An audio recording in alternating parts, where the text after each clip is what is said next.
be able to accomplish this. And I'm going to break it up in this and this and this and that. And maybe, but I'm going to be flexible. I'm going to be flexible, and maybe just a whole year overview.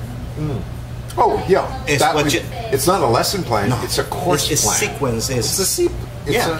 You know, before we go to look at Hamlet, we have to know where Denmark is. So there'll be a little bit of that first. That's the sequence. But I don't know which day I'm going to do that. Oh no, I don't know how that comes up.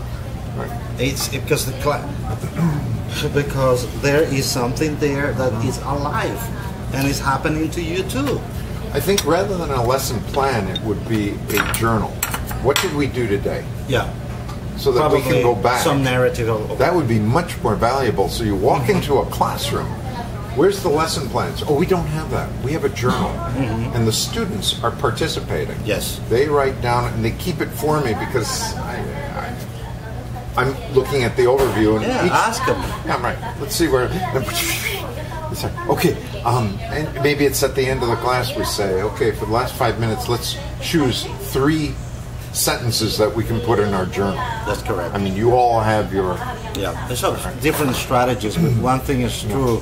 The more you think you're going to go by the book, if you do, you're missing something out there. If you go by the book, if you become the teacher who says, in the next 45 minutes I will accomplish this, and something like that comes up in the class and you don't see to it, forget it, baby. This is not your business. And if you do that, then the paper is not going to work. So you can close the door to the animal that is there and moving. And there's a student in there is having domestic problems. He's shown up, but he's worried about the job that he just lost and how he's going to get a job. To see to that. What's nice is that he can go to that journal 3 weeks later and say, now that I got my job together, now I can just go back and see what I missed. And I've got to go see Jorge, find out what he meant by this because I can't understand his writing. But some of the Russian pedagogists talked about that inclusion factor, in which when you are mostly at certain ages, when you're trying to work with the mind of individuals to get into the learning path, sometimes you have to know everything. Yeah. You have to become their family. You have to know what the situation is at home, what's happening, what is not happening, how is the person feeling about it, how is the person viewing or reacting to it, what's the perspective here, if there needs to be a change. And you have to know that, because you cannot you cannot work with this muscle if something else there is missing. And a teacher has to know that. It's a tutor, it's a coach. We have an interesting system in Open University of Spain that I've heard about. When you enroll, you might take 5 years to go through the program, 15 years, because you're only taking one course and you're a working mother or whatever. You always have a tutor or a mentor.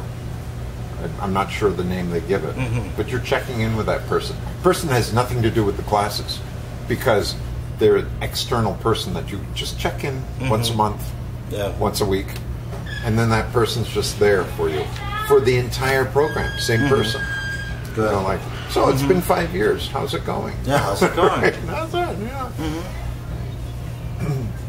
Because in the very end, these things of learning and teaching and learning will always come down since the early days up to today. What changes is the content, which is updated. The scientific knowledge is updated, and the teaching means are updated, and technology is here now, and it all changes. It all changes because how do you teach now in the age of internet and with so much information and so many different tools there? How do you teach? So that thing changes. Our profession is changed by the constant evolution of technology. Because you see, in the 60s, you were basically teaching information. Today, you only have to teach skills. because any student have a smartphone and they can Google anything. So most all the information is there. So now we have to teach skills on processing the information, on developing skills towards real life training. So that changes. But the thing, the core of teaching and learning, it's always going to be the same. It has to be mediated by compassion, by engagement, by empathy, by the desire to help someone else. Over there, all of that has to be captured and turned into a strong force. So here's an idea. Okay. Let's say that you're engaged to cover Hamlet. Mm-hmm. One of the goals of this Georgia university